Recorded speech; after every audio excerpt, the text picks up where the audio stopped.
I see how the stage is set now, especially with NIL. Kids can get signed really early, really fast. Their dreams can happen immediately, right? So the value in youth league development, as well as early stages of high school, are the highest it's ever been.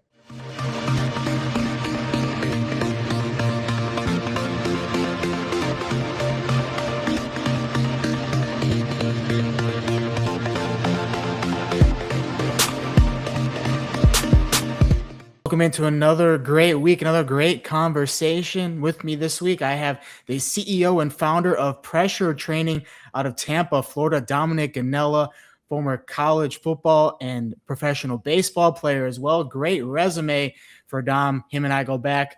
We were just talking before the episode started, 5 to 6 years, and the fresh cut as well, ready to go for the episode today. Yeah, man, no, I'm excited. It's been too long, brother. It's been too long. What made you want to get into more athlete training and athlete focus on their personal brands? Oh yeah, man. So I mean, as you know, I was an athlete my whole life, right? I played pro ball. But I see how the stage is set now, especially with NIL. Kids can get signed really early, really fast. Their dreams can happen immediately, right? So the value in youth league development, as well as early stages of high school, are the highest it's ever been, right? Like guys are really going all in early in their careers, treating it really serious. So, I mean, I feel like since I've been through the system, I have connections of guys who are putting athletes, where they want to be at their dream schools, right? If they perform well enough, that's the plan, man. So I just wanted to give back to the youth, right, and try to set them up for success. From being pro baseball player in the Diamondbacks organization, you were college athlete at 2 different colleges, North Dakota State and South Florida. From the training in both of those, what have you been able to take now, focusing more on athletes and their training, and what you've taken from those experiences? Yeah, totally, man. I mean, that's kind of how I run my program. Is everything is really a melting pot of what I experienced, as well as what you go from the science-based training as well. But since I train not only football athletes but baseball and really all varieties, because I look at training athletes, right? I'm training the athlete, their athleticism, and growing that. So number one, I mean, you can always take something from Jim Cramer, man. Oh yeah. I mean, it's sad to see him leave, right? But I mean, the guy was a guru. He'd been breeding NFL athletes for years, right? So some of his stuff, of course, I've thrown in there. USF was very advanced, right? A little bit different style, new school style. I really enjoyed that stuff as well. And then, of course, baseball rotational work, tracking bar speeds, learning a lot of the technology, right? Being at that high level, you get to have access to everything, right? So learning how to use that to help develop your athletes definitely has a lot of value. What was your one main takeaway from all your time as an athlete, and what was your focus on the training and the focus that you were taught? I was my training coming up was very old school.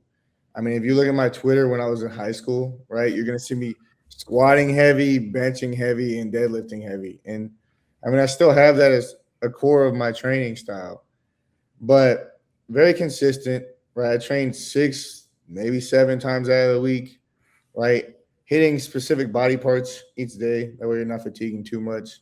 But you see a lot of growth. And then of course eating. With athletes, they need just calories, right? You gotta eat, because it burns off like this, So that was kind of how I was brought up, real old school, real simple, right? Lift heavy, run fast, jump high, eat a lot, right? Get good sleep, and you're good. What are you eating? What's the main focus for eating? Okay, depending on if you're trying to,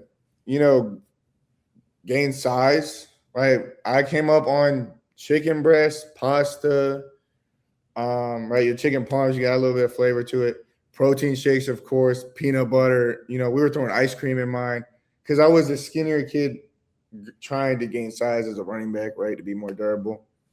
So that was my style for that if you're trying to bulk up. But everything else is like You can snack, man. You can snack. It's gonna burn off unless you're trying to lose weight, right? Then you're talking about a whole different story.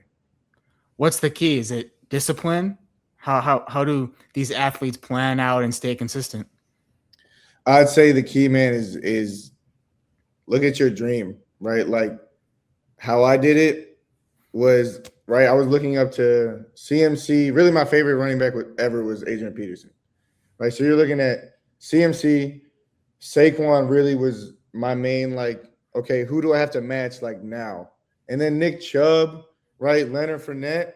So I'm looking at the guys, they were in college when I'm watching them on TV. And I'm like, okay, right, if I'm in high school, I want to be as college ready as fast as possible. So I'm looking at height, weight, and then at that time, like they were posting Saquon's power cleans, Leonard Fournette's squats, right? So you're seeing him squat like 600 pounds, power cleaning 405, right? So you have a goal. So you set that there, and then you see your target weight and just eat until you can't get until you get there, right? And grind hard in the weight room. You can't take too much. Like it has to have a balance, Recovery is the highest of value, highest of, With that experience, what's driven people to you and your company? I would say, right, my experience playing pro ball is big. The other thing is I care a lot. I go to the kids' games. I have professional athletes as well, right? Watching their games, promoting their big plays, right? Always pushing the athletes because that's who it's about, man. It's about the athlete. So just caring for the athletes when they come in, trying to make a freaking superhuman out of them, right? And then you put them out on the stage and they, reap the benefits. So that's really what, for me, is why I do it. You get to see the kids light up, confidence rises, the whole nine. So, but that's why I would say they probably come back more often.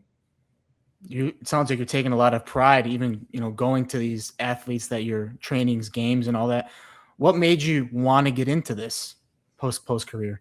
It was like my first transition over. So, right, I did my pro day at USF. I trained at the Trench Academy. Shout out to the Trench Academy. I trained there for my pro day. Right, I put up good numbers. It went well. Ended up not working out. Right. So in the meantime, this was before I went to play arena ball. I was working at the Trench Academy. They signed me on as like a trainer. Right. So that was the immediate transition because I was like, okay, I can stay at this facility, train myself, right? Stay in shape for ball if something comes up and be able to give back to the kids that are trying to get to where I already, got to. So that's where it started. And I fell in love with it from there. And then I eventually just grew, started working with phenomenal athletes. And then, I was like, let me try this on my own. I kind of want to start my own brand and build my own, logo, my own company, do it a little bit differently, my way a little more, and then see the kids grow. What have you learned about building that brand? Because, not a lot of people want to do that these days. And then you get going and you're like, wow, I want to keep doing this. I see growth. That's kind of what I'm feeling like with this YouTube channel and this podcast right now is just growth. So for you, what have you learned about growing your own brand and what's worked for you? Dude, that's a crazy question, bro. Because dude, when I look at, I had no prior business experience, right? Nobody in my family ran a business. I had no idea what I was doing, right? All I could do is take from where I worked and kind of copy and paste that a little bit, just like the structure, and then add what my product, right? So, dude, starting out, you just gotta go. Like you just have to be moving. You cannot be home. Right? There's always something you need to be doing, unless you're working online, right? But for me, you got to build a credibility in person before you can really, get the whole online deal set up. So I was driving everywhere, giving out free sessions, doing it for super cheap, having people just bring a friend just for free, this, that, and driving all around Tampa, man, like everywhere. Plant City to Wesley Chapel, to downtown Carrollwood, the whole nine, all the way to Orlando. So it's a nonstop go, go, go. and you're just promoting card. People see you while you're training people. Card, you get referrals. All of a sudden, it's like you're loaded, right? And that was the issue that I came in. I'm like, okay, I have all these people, but like I can't do it. There's only one me, right? So then from there, I decided I was like, okay, some people you have to drop if you can't handle the load. You just have to be polite, professional, and kind of let them go. So then I moved everything more towards the location I'm at now. So I have people come to me a little bit more often. If it is speed sessions, groups and such, I'll go to them. But as you grow, right, you're only as good as your team. You can't do everything yourself as a business owner. There's no way. Right? You're not an expert at everything. So you start to grow a team, right? People who are good at certain things, right? I'm connected with a financial advisory firm to help with NIL athletes who get paid NIL, right, and how to manage their money. And I'm in touch with an NIL agency, right, to help my athletes. Look, you can go here. They'll get you to where you want to be. They'll negotiate your contracts and take care of you on that end, right? So it's just connections as you go, and you just got to push it, right? What do you want to do for the athletes? That's what I wanted to do. I said, these kids are 16, 17. In high school in Florida, you can get NIL contracts. Wow.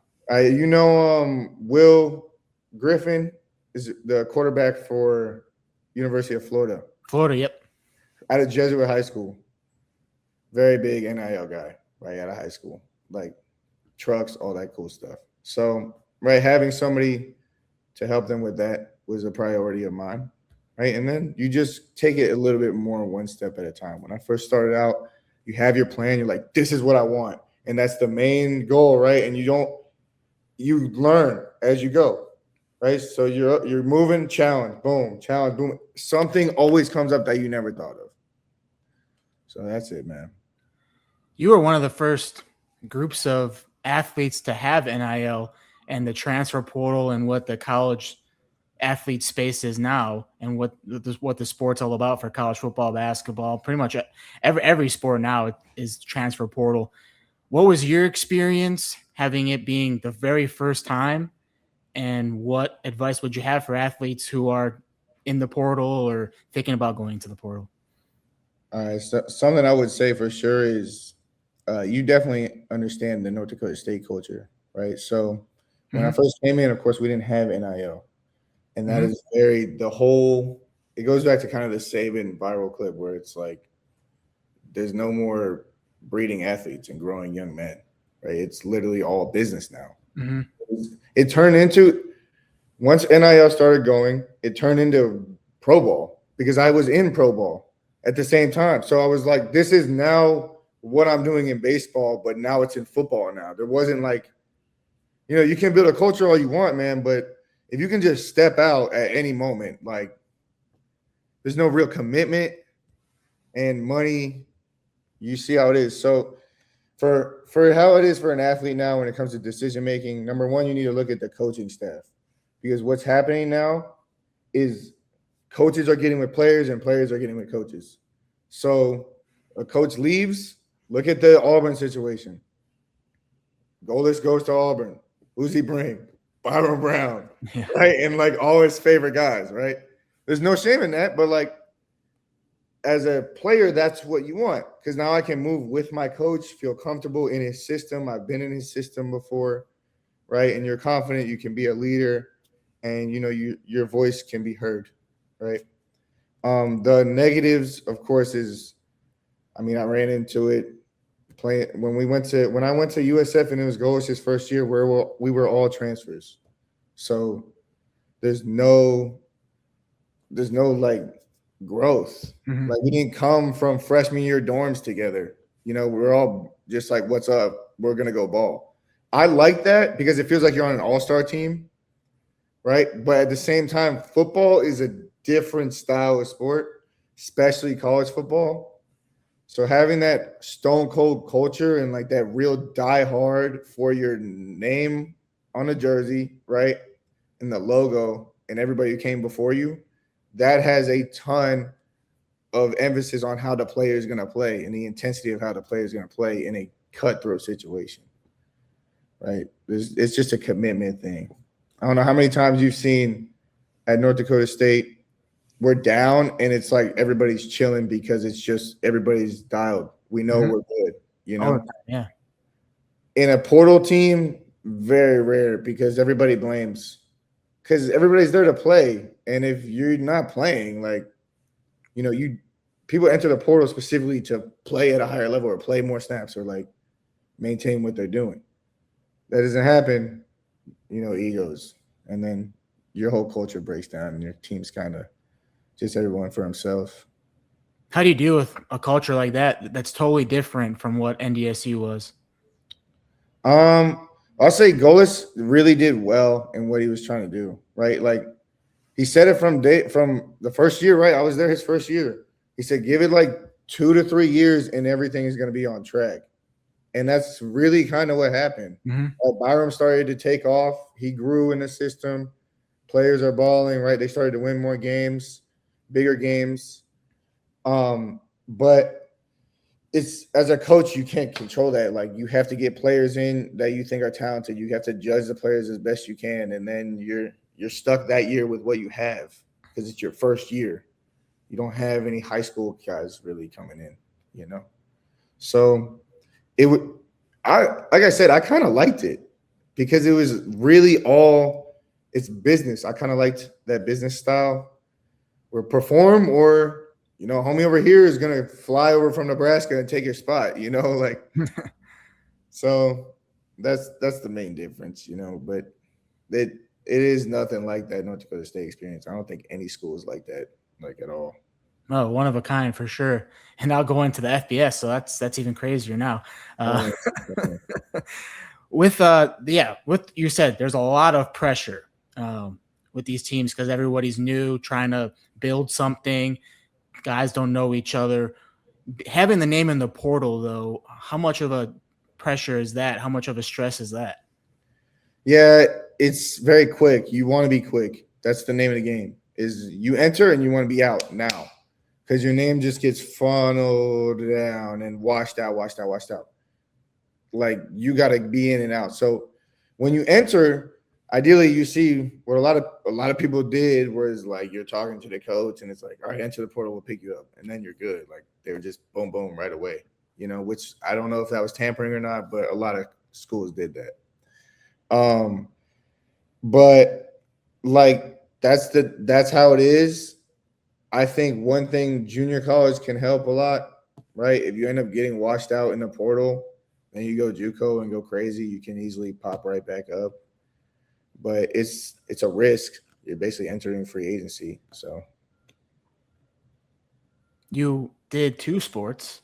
We talked about that a little bit. You were in the Arizona Diamondbacks organization and playing at NDSU. How did you balance that, and what made you able to pursue both sports? man, I feel like I got, you know, lucky with Josh Barfield. He was the minor league director for the Diamondbacks when they signed me out of high school, right? So I mean, where I was committed to North Dakota State my whole senior year, and then COVID happened, of course, which ended my baseball season halfway through my senior year baseball season, which was tough because shout out Brock Wilkin, man, we were nasty. You know, Brock's in the bigs now, dude. That's So awesome. yeah, but so I was able to play both, right? They gave me the opportunity where I could do the fly this back and forth deal. Coming out of high school, it's a little bit a lot because you're only like 17 and you're now flying everywhere by yourself, handling, you know, the finances and, you know, tracking everything when it comes to scheduling and stuff like that and making sure you're prepared. It's all on you at that point, man. Like you show up to spring training, you got to be ready to go. But with me, I already had such structure growing up. You know, my dad was awesome, right? Military style, very hard, but everything was in place for me. I knew how to be successful already. So when I was on my own, I just did the same stuff that, you know, I always did.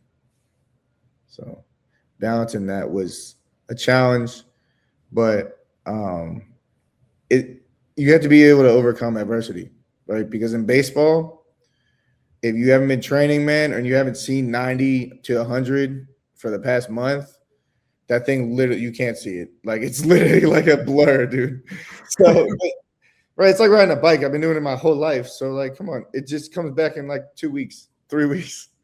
But, right, that's all that is, meaning you come in, you suck, you're like, oh, dang. And then you just grind it and head down, right? Go to the cages extra, ask the hitting coach more, hit this way, do this, right? Just stay on par, stay confident, and it'll all come back to you. So that's how that went, man. I would say playing for North Dakota State made it harder because we always were in a championship. Yeah. So, like, I'm literally hitting baseballs during playoff time, right? I'm going to practice, and then I would go to the Fargo North Little League. They had like an indoor thing, and they let me use it, and I would hit off the cage, hit off the machine in the cage and stuff out there. So, Wow. You see, you've been through a lot, man. I mean, I didn't even realize you COVID in high school, and then you start up with NIL towards the end of your college. I mean, you have a lot of experiences and stories to tell for the rest of your life, man. oh yeah, for sure, man, for sure. That's crazy. Yeah, and people also don't realize like how many leagues there are within baseball. So the league that you played in the summers, how would you describe that league compared to minor leagues and MLB and all the levels of baseball? Yeah, so my deal was I would come in during spring training and extended spring training because I wasn't playing ball. So, like, they bring me in, kind of groom me, right, until I chose one or the other. So spring training is a blast, man. Spring training is it looks fun. It looks fun. It is the most fun thing on planet Earth. If you're a baseballer, man, and you want to go pro, you will love spring training for the rest of your life. Every year, it's legendary. You see everybody in a melting pot. You're playing with the big leaguers. You're playing against Ohtani. You're playing against Trout, mixed in with all the other minor leaguers and everybody you know from over the years that have been in the system. It is awesome. But after spring training goes, everybody breaks off to their affiliates. Extended spring training is another month and a half, 2 months. And then you can break off to your affiliate from there as well. Right, or you stay in the ACL and, the complex league and you move up. But right, I bounced around, touched AA as like a pinch runner, right? But I was never there long enough to really stick because I always had to leave, right? I always left before the All-Star break. But playing in the lower levels is a blast. It's straight Latin for the most part, right? You're playing with Dominicans, Venezuelans, Mexicans, everything, man, right? Argentinians, and it's a melting pot, dude. And you're getting guys that are really good coming from different countries, and it's dope. Rarely you're speaking the same language. You're using hand signals, but they bring a different energy to the game than your typical American ball player. Everything's very professional, right? That style they got to calm down a little bit. But yeah, playing at those levels, it's fun. It's a grind. You're playing every day. You're seeing pitching that's sporadic. You get guys on injury reserve, so then maybe you're playing in a big leaguer one day, and then facing a big leaguer on the mound, and then you got like a single leg guy next. But other than that, man, it was a great experience. I really enjoyed it. Great coaching staffs as well with the Diamondbacks organization. Every organization is different. What did you realize about the Diamondbacks that made them the organization that they are? Very personable. They care about their players, right? And very, I don't want to say casual because it's very professional, but meaning not like overly overbearing on the athlete.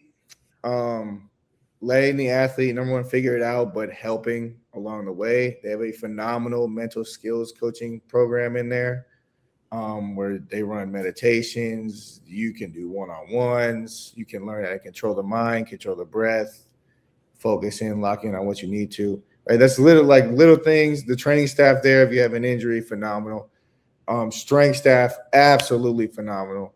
I got faster. I would go to baseball, be good, and then they made me faster. I was like, I'm coming back to football faster than you know what I mean? Yeah.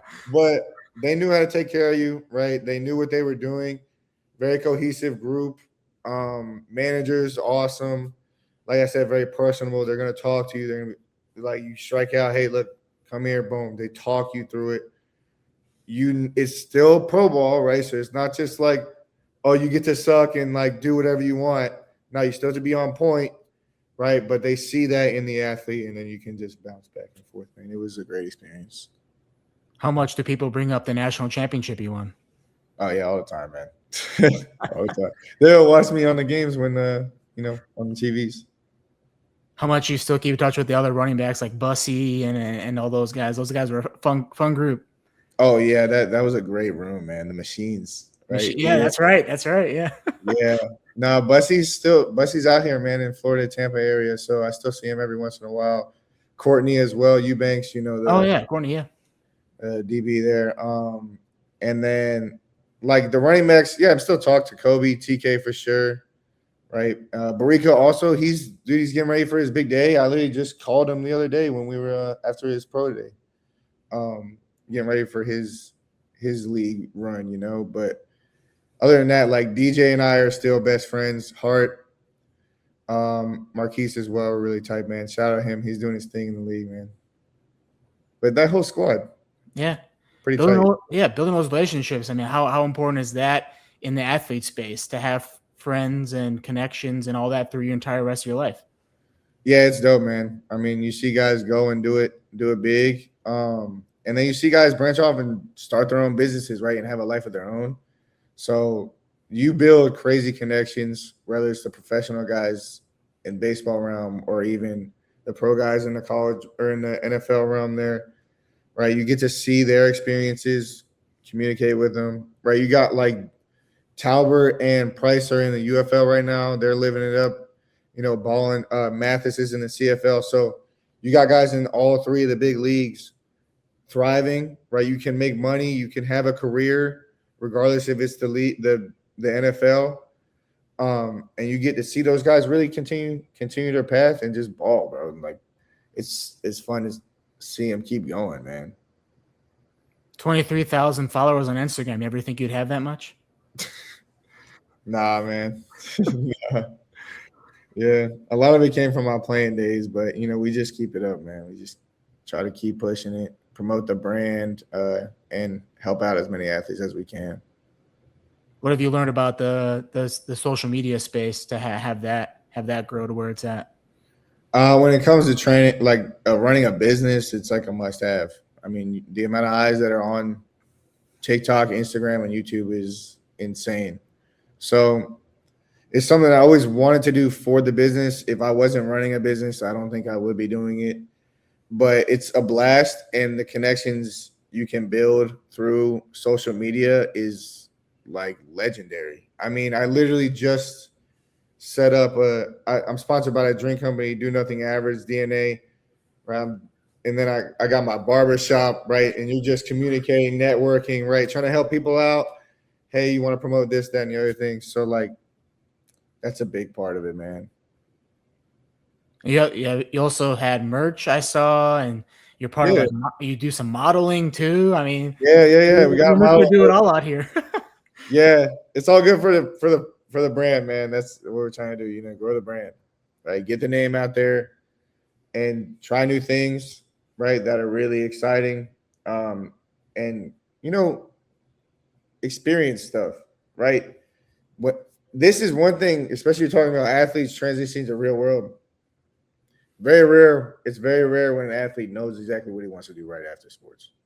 Where he's like, all right, I'm gonna go do construction or something, right? Like, so it's important, man. You're like, I was talking to my family about this the other day. It's like when you're trying to pick a sport at the beginning, you're trying all of them. You're like, oh, I like that one. I don't really like that as much. Boom, boom, right? You're dabbling, and then you find ones that you're good at and you want to dive in and get better at, right? It becomes that with job searching, right? Or business hunting, right? That's literally the turnover once you stop playing sports, because you had your mission, right? You knew what you were going to do your whole life, and now it's like, what do I do? Okay, go try new things. Stick with what you already enjoy and see an avenue that can, be something you can be good at, or you can put the work in and have growth, right? So that's really what it is after, man. You found success post athletic career. What would you say to somebody who's maybe struggling mentally or struggling to find something to do post career? I would say try to make connections with people who have success in their field. That doesn't mean you need to do their field. It just means you can learn something from them, right? Because it takes discipline, it takes consistency, and it takes good character to level up in anything in life, right? So I have plenty of buddies who are in different businesses, right? Nothing even close to what I'm doing, right? But they're doing it big, like the most big. And you will see if you're looking to be an entrepreneur or run a business, they're very similar, right? Even though their service is not even the same as my service, the structure and foundations behind running a very good business and building a team are the same when it comes to business. If you're looking at getting into a job, man, I'm a communications major, so like I didn't really you're know good at talking. Yeah, you're good at talking. right. I try to. I wasn't always like that, right? I just learned it. But I'm saying if you went to college for business or you went to college for psychology, start actually, applying to those jobs, right? I mean, at first you didn't think you were going to use it, and now go try for it and build a relationship with your employer. Be on time with everything. Do exceptional work. The number one rule is whatever they're paying you, your product should be worth twice as much, right? What was the hardest reality for you when the playing career was over and then transitioning into the real world? I kind of lost. Right, I was like, I don't even know what I want to do anymore. Right, you're like, what do I do? So you just keep training, and keep your head on straight, right, and don't get too down in the dumps. So, like I said, I was very fortunate to have that trench opportunity because everybody in that business is a former athlete. The owner, the core pieces in there, former athletes, so they know the transition can be very hard. And giving back is the best way to kind of heal that, until you find your path. That's what helped you, just the training Giving back, aspect, and then finding a lane through training. yeah, giving back, and I like it, so I started doing it. But I know other guys who went and worked for Trench and then branched off and did a whole nother, business avenue, right, or a whole nother job. But it gives you that shock, right? That initial shock, like, dang, it could actually be over forever, right? Or and it lets you kind of break through that. You can stay around it, so you don't feel like you're completely detached. You take care of what you have to take care of, and you'll find the right path, man. You just have to try stuff. That's the thing. It's not gonna come to you. So put yourself out there. Happy that you found what you love doing and you got through that hard time in your life, post career, finding great things to do with your business. Where can people follow you and your business and reach out if they want to be one of your clients? Yeah, man. So my main Instagram, which is just myself, is Dominic.Gonnella, as it's spelled on the screen here. And then I have a coaching Instagram, coach.dom. And then the business is Pressure Training System. So the Instagram is pressure.ts, right? And then on TikTok, you can see me at trainer.dom. I also have a website. Just look up Dominic.Gonnella and it should come up on fitness. And I have a full catalog of my experience, accolades, and some of my athletes' testimonials on there as well, man. I can vouch for Dom. Great guy. He was great to cover at NDSU. Play baseball. Now he's doing awesome things with training and awesome videos as well. Awesome content out there to go check out. Make sure you follow him on his social medias as he gave you right there, and his business page. Check out his business if you're down in the Florida area, and also subscribe to this channel if you enjoyed this conversation, like all the content as well on here. Dom, I appreciate you hanging out with me here on Cousins Conversations, man. Yeah, brother. I appreciate you having me on, man. It's been too long, brother. Way too long. We'll connect here soon. All right, man. Yeah, thank you.